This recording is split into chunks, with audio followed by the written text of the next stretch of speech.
Old Dominion will be the Road Warriors in 2025. It's Locked On Sunbelt.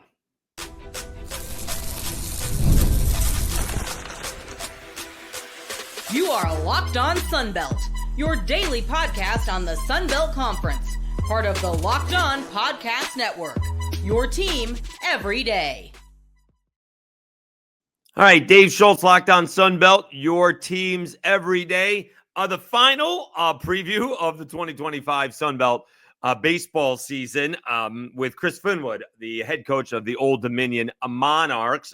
It is 2 weeks in, I understand that, but it is, well, when we get it in. Old Dominion is building a new stadium, so they don't have a home ballpark this year, so they are playing away from campus this season, all the road games, and they're playing in town where they can. Chris goes into that, so 2025 will be a challenge. Chris Finwood used to coach in the Sun Belt when he was with Western Kentucky, but Old Dominion has been in a couple of conferences since, and obviously they returned a couple of years ago, so he's happy to be back in the Sun Belt, and how he goes about coaching in Norfolk, which is the biggest market in the Sun Belt, and what he's looking to do here in 2025. He is the head coach of the Old Dominion Monarchs. He is Chris Finwood, and he is Locked On Sunbelt. Welcome back to another edition of Locked On Sunbelt, your teams every day. I'm your host, Dave Schultz. We are joined by the head coach of the Old Dominion Monarchs. He is Chris Finwood. You're a little bit dressed a little warm, Coach. It's not exactly baseball weather. I'm in Louisville. You're on the mid-Atlantic. What is going on with this weather? And let me tell you, as somebody from Central New York, but someone who spent over a decade in the South, I'm over it. I bring on the baseball. Yeah, you and me both, Dave, man. Thanks for having me on. Yeah, it's been as cold as I can remember an early season for us, workout-wise. We've been able to get our work in and our scrimmages and that, but we've had to work around weather a lot. And, today's one of those cold, rainy days. We're not on the field. We're in our indoor facility, and I don't think we'll get back on the field, till we get down to Georgia Tech tomorrow evening. All right, so let's talk about you for a little bit. You've kind of gone back and forth from the Sun Belt to Conference USA back to the Sun Belt, but you haven't moved all that much. Yeah. You were in the Sun Belt with Western Kentucky. You went to Old Dominion, and you were in Conference USA, and then they switched conferences. What's that transition been like? Kind of, you haven't moved all that much, but your conference changed. Yeah, when I was at Western, we were in the Sun Belt and had some pretty good success there. Coming over here, we were in the Colonial Athletic Association when I first got here, and then that's right. Our third year, we moved to Conference USA, and that was a big jump at that time from a baseball standpoint, league-wise. And then jumping back into the Sun Belt, it's many of the same teams. There's a few new ones. Southern Miss came over with us from Conference USA. Marshall did as well. But the same teams that were good back in the day are still there. South Alabama, Louisiana, Troy. Those are some really good ones. They added obviously Southern Miss coming in, Texas State, Coastal Carolina. There's just so many good teams in this league, and it's a better league now than it was when I was into that Western for sure. So is Conference USA a multi-bid league? Because I think that's such a benefit of the Sun Belt compared to basketball. And I've said this with all the coaches, the basketball conference, doesn't matter what you do in the regular season. It comes down to one weekend.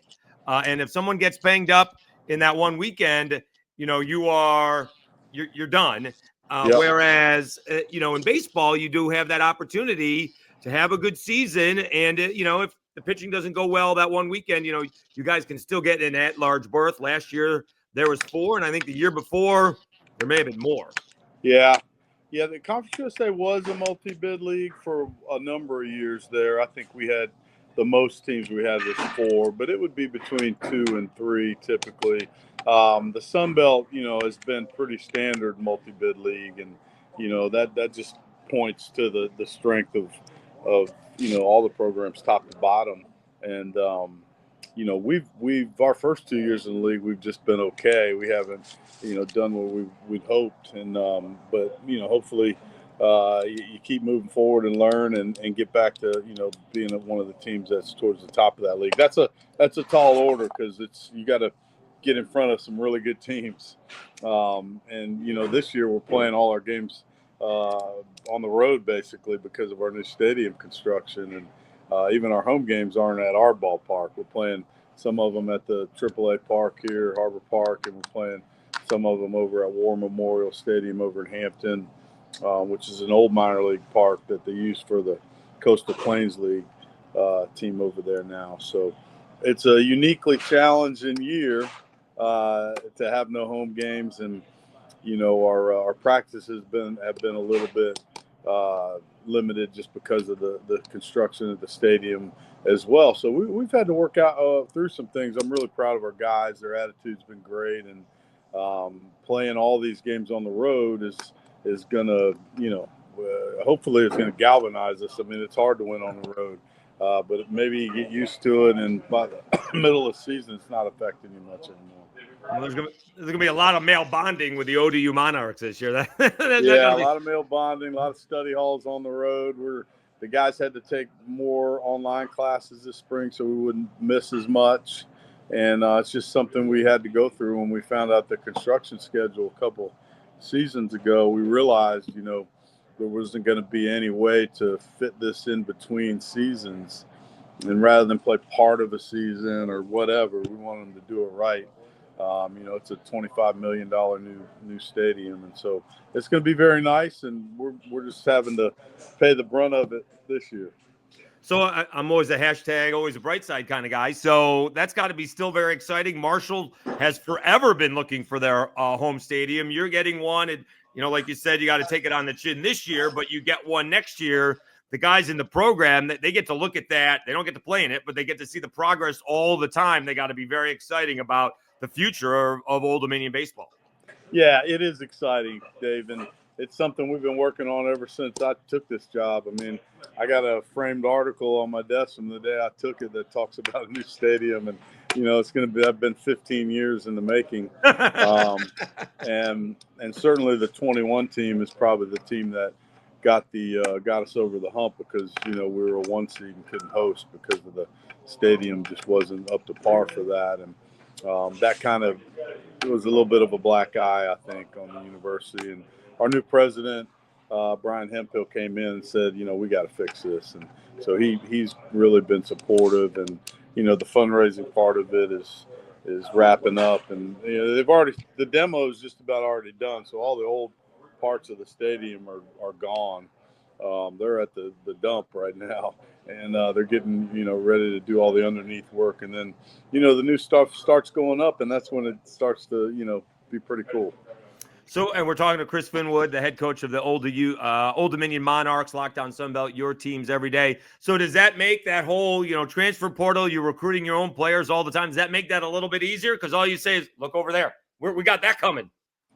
Yeah, and it made it more difficult for this season. Last year when we were doing it, we were worried about maybe losing some good players that were going to be seniors or in their last year, and it made it a little more difficult to get the 1-year guys in because they sure maybe weren't interested in playing all their games on the road.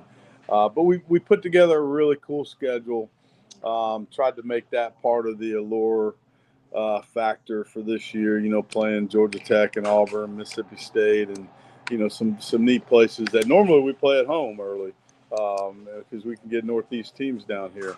But this year we're not, and so we wanted to put together an attractive schedule that would get some people excited.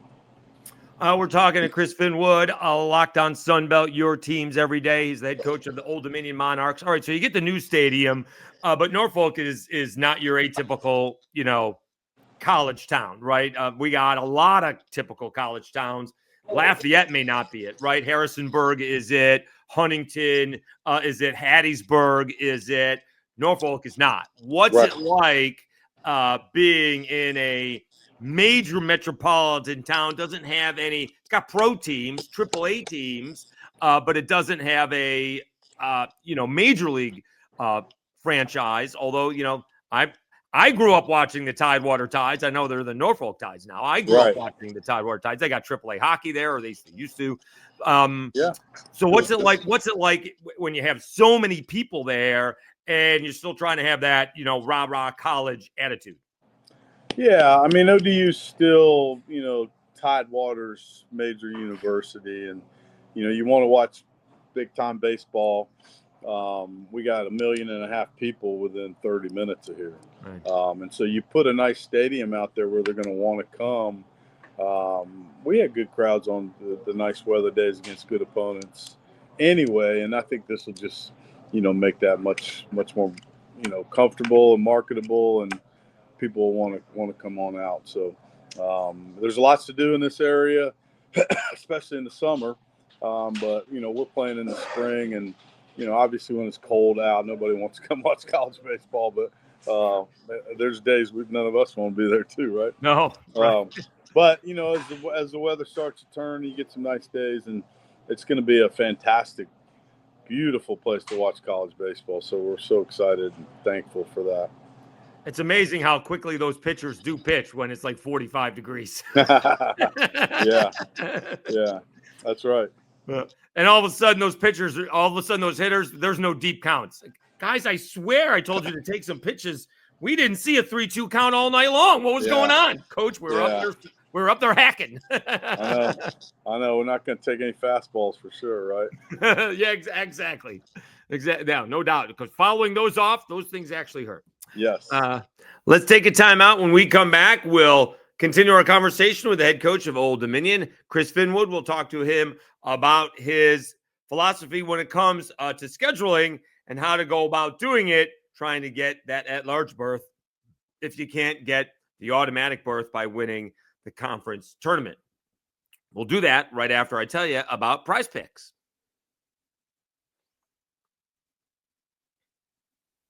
March Madness is here, and there's no better way to get in on the action with Prize Picks, the best place for daily fantasy sports. With Prize Picks, you pick more or less on at least 2 players' projections, and if you're right, you can win up to 1,000 times your cash. It's easy, it's fast, and it keeps every game, exciting.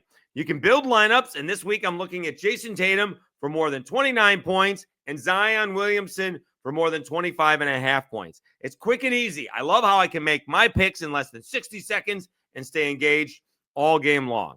And when I win, my money hits my account in as little as 15 minutes. No waiting around. And then you have those Taco Tuesdays deals. Prize Picks even offers weekly promos like Taco Tuesday, where you get discounted player projections for even more value. Download the app today and use code LOCKEDONCollege to get $50 off instantly after you play your first $5 lineup. That's code LOCKEDONCollege for $50 instantly after you play your first $5 lineup. Prize Picks, run your game.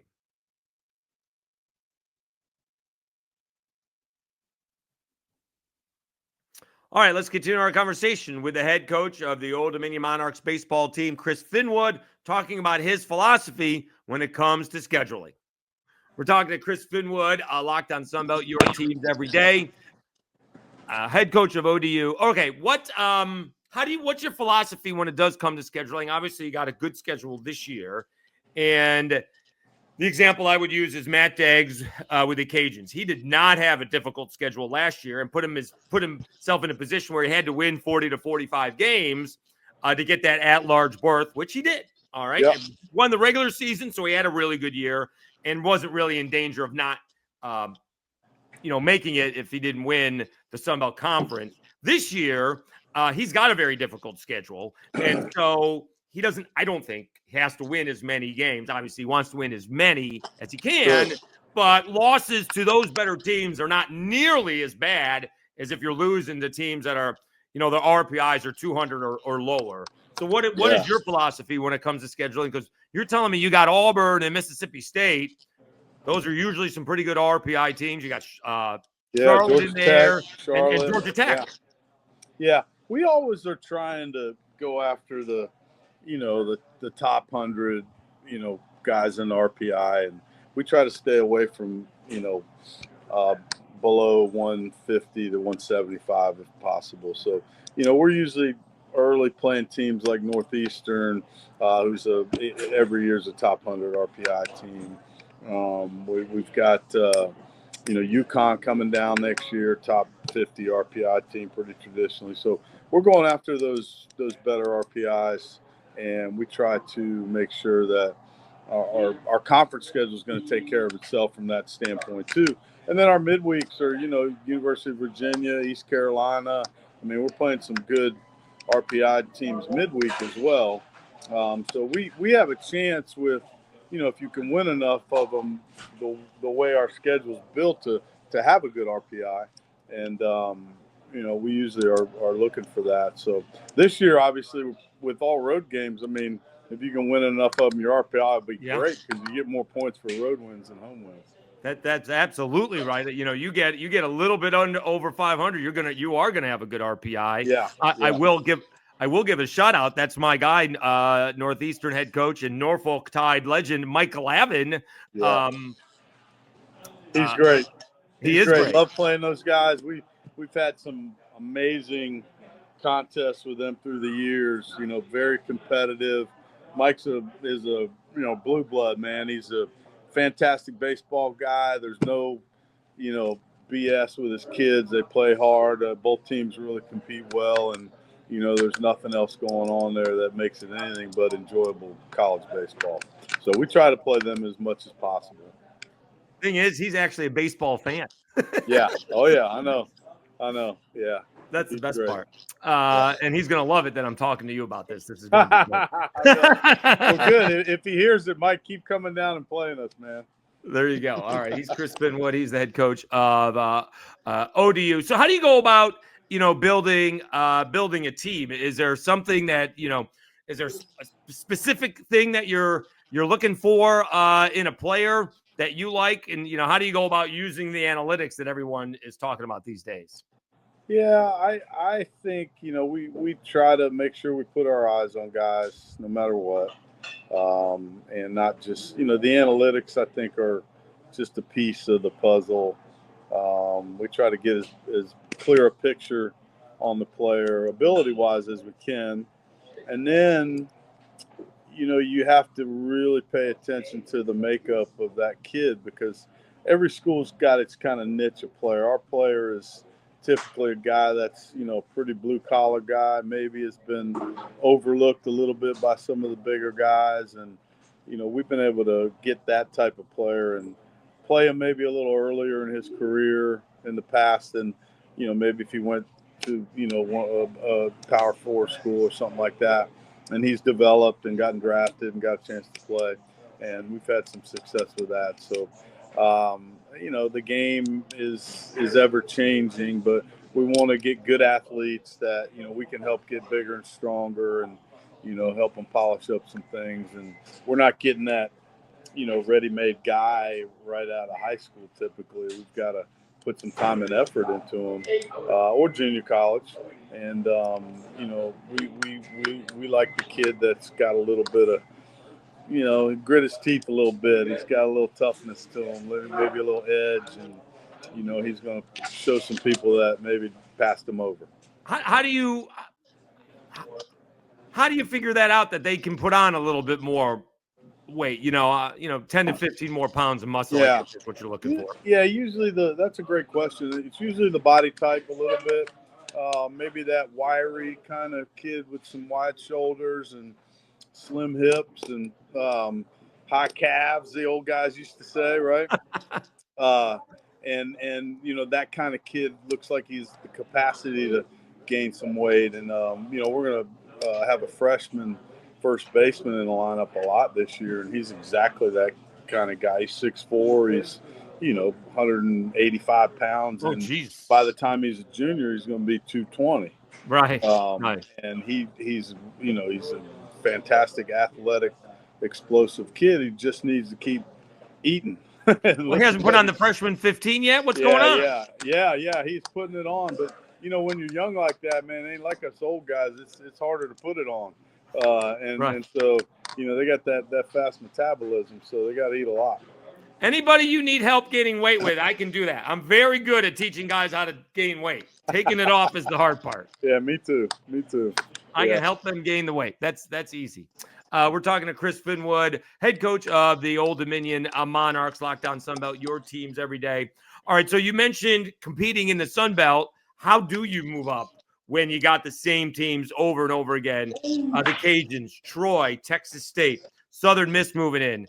Coastal Carolina change at head coaching, but we're presuming going to be same competitiveness. All of a sudden, JMU is pretty good. How do you get into that upper half where you do have a shot at an at-large berth with a good season and not having to win the conference tournament? Yeah, you gotta play better on the road. Really, is the gist. I mean, last year in our 5 home series, we were 4-1 in those series, and our 5 road series, we were 2-3.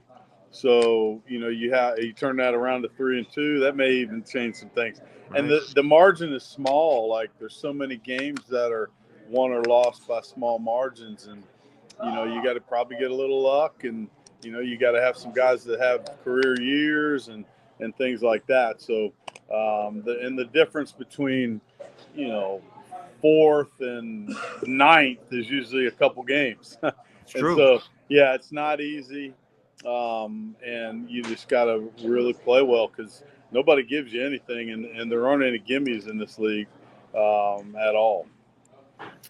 Okay, so you're going to Georgia Tech. Are we dealing with weather this weekend, or we don't have to deal with that, you think? I think we'll have to deal with a little bit. Friday looks fine. Maybe some showers Saturday and Sunday, but if they feel like we're going to be okay, and they know their weather better than us. So when we go on the road, man, I just say, hey, tell us when to be there. We'll do whatever you do. I got to worry about the weather enough when we're at home, so I'm not going to beat myself up about it on the road. Well, that was the thing. As a radio broadcaster, I just prepared as if there's a game because I can't change the weather. Exactly. Yeah, nobody can. Yeah, so you just plan on playing, and if they tell you got to move it, then you plan on playing when they tell you. And you can't let things like weather. You're always going to be dealing with that in college baseball season, especially in the Mid-Atlantic, Southeast. I mean, it's just the way it is. We play during the rainy season, so doubleheaders happen more often than we want, and you're moving game times around, things like that. You hope to have 3 clean games this opening weekend, and stay away from a doubleheader if you can. I guess the only thing that really matters is that you just don't want to warm up a pitcher if weather is impending. Yes. Anytime. Yeah, exactly. Yeah. You try not to ever do that and burn those guys up if the weather's coming in. So oftentimes you'll push the start time back or something like that and let it get out of there. Let's take one more time out. We'll come back to wrap up our conversation with Chris Finwood, the head baseball coach of the ODU Monarchs. Talk about why don't they have 7-inning doubleheaders in college baseball like they do in minor league baseball just to save the pitching, and who he's looking forward to lead the club in 2025. We'll do that right after this. All right, 1,874, almost at 75 subscribers. We are getting back into the basketball. All right, we have tonight's action Tuesday and then Friday's action before we get to the weekend. And again, we're hoping to have Matt Stewart. He will be on the call of the Sun Belt Tournament. He'll preview the action. He'll probably hop on for Tuesday's episode, which is the first day of the tournament. That's when we can fit it into his schedule. Hopefully it all works out. But we are looking forward to next week's tournament. And again, I do happen to think it is wide open. I still think that JMU is going to be the number 1 seed. South Alabama looks like they'll be the number 2 seed. Those are not for sure. All right, those are some tough games still to go as JMU is on the road. They got to go to ULM, and we just saw what Texas State did to South Alabama. So not for sure by any means. And the Cajuns aren't necessarily a sure win for South Alabama either. So, and I think the tournament is wide open. Probably not a team that's got to win 4 ball games, but that may mean, if the top 2 seeds don't get to the finals, if the 2 top teams are knocked off, then it may not matter. So please continue to stay tuned. And once basketball is over, then we'll be all in on baseball. And then what's coming after that. It's spring football. So we will be all in on that as well.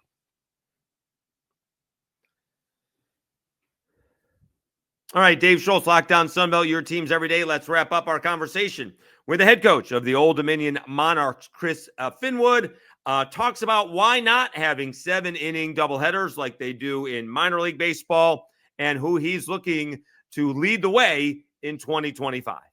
I really hadn't thought of this outside of the last couple of years because in minor league baseball, doubleheaders are 7 innings, and that's obviously to save the pitching. Has that ever been thought of in college baseball that we just go to 7 innings for doubleheaders for the same exact reason? Yeah, I think years ago they used to do that. Okay. And, I'm not sure exactly why it went away, other than those conference weekends are so big, and 7-inning games tend to happen so fast.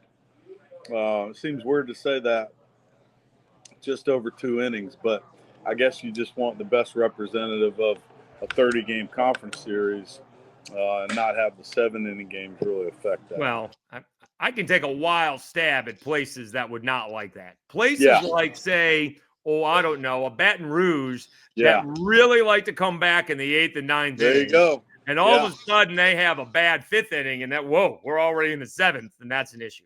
Yeah, the game's over before you can blink. Right. Yeah, and so I mean, college baseball's underbelly is usually the bullpen, right? And so you have a chance to get into that, and then anything can happen. I mean, it's the same for both teams, but I hear what you're saying. So, yeah, absolutely. All right, so he is Chris Finwood. He is the head coach of the Old Dominion Monarchs. Let's talk about the improvements for 2025 outside of getting more miles on their frequent bus miles. What are the improvements for 2025 players wise? Who are you looking to improve on here for this season? Yeah, I mean, we've got a good core of guys back that have played a lot. Kyle Edwards at short. Luke Waters is an all-conference player in the outfield. T.J. Aikens, a returning starter in the outfield. Evan Holman's our catcher's returning starter. Maverick Stallings, our second baseman's a returning starter. And those guys did a good job in the offseason with their bodies and getting stronger. And so we've got the middle of the field, which is always important. Always important, right? And we've added some good pieces on the corner, so I'm excited to see those guys either through the portal or junior college ranks. And then on the mound, we've got 3 experienced left-handers that are going to throw on the weekends, and I've never had that. Like, who does, right? 3 lefty starters, and all 3 of them will probably get drafted this year. They're pretty good. 2 juniors and a senior. And the senior was the Conference USA Freshman of the Year, his freshman year. So we feel like our starting pitching should be a strength of ours. We got to figure the bullpen out. The bullpen is some good arms in it. They're all new, and they're just going to have to go out there and get their feet wet, and we're going to have to figure out who can do what, because nobody's really done anything to speak of. It's some sophomores with good arms that didn't pitch a lot as freshmen. It's some junior college kids and transfer portal kids with good arms that haven't pitched here. And so we're going to have to, it's going to take us that first, pre-conference time, that first 3-4 weeks to settle some guys into the role. It rolls in that bullpen. I was going to ask you, how long does it take you before you figure out what you have?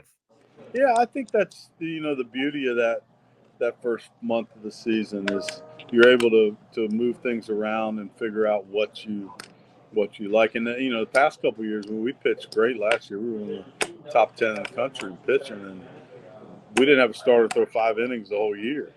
Or we had guys we'd dump into the game and they'd throw 5 or 6, but not starters. And we had kind of the opener type thing going on. But this year we feel like we've got more traditional starters, and if those guys can get – our success is going to be hinged upon those guys getting deeper in the games, I think, and protecting that bullpen a little bit. So was that just the starters could only throw that many pitches, or is that just the way it worked out that we just had guys who could go, I guess, 1.5 times around the lineup and bring in the next guy? And like you said, that works because the stats were there to back it up. Yeah, it's strange, Dave. Sometimes some kids are just better dumping them into a game. I don't know why. Well, sure. But we had a kid that was a 5th rounder who had 4 starts at the beginning of last year and wasn't very good. And I came to him and said, "You're coming in the third Friday night. We're going to have a guy go one time through the lineup for 2 innings, and then you can roll from there. But whether they put too much pressure on themselves or whatever it is, we brought him in the third inning, and he finished the game. And it was against Georgia Southern, and we, whacked them. And it's just, I don't know. I don't know what it is. But some guys are just wired that way. I don't think our starters this year are. They seem to be more, ready for that type of a role.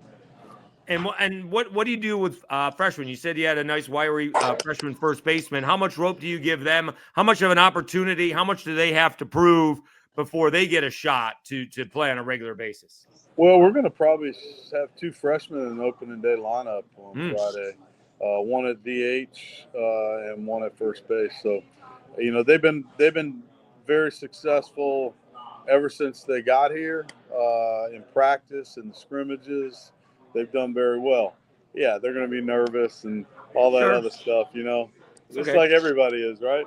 And so they just got to go out there. They're very talented, very tough kids, and they're our best option at those spots. So I think when that's the case, why wait? I've done that before. Let's just don't play for these freshmen. And then after the first weekend, I'm like, you dummy, why were you doing that? Like, Get that guy in there and let him get his feet wet and get his experience. He's going to be a good player. And so I've learned from that through the years. And we're just going to run them out there. And, they don't have to go 4 for 4 to be back out there the next day. They just got to do what they've been doing. Sure. All right. He's Chris Finwood. He is the head coach of the Old Dominion Monarchs. They are opening up with a big series against Georgia Tech, and then they are at Charlotte. They got Auburn and Mississippi State on the schedule before they kick off with the Sun Belt. Best of luck on the road.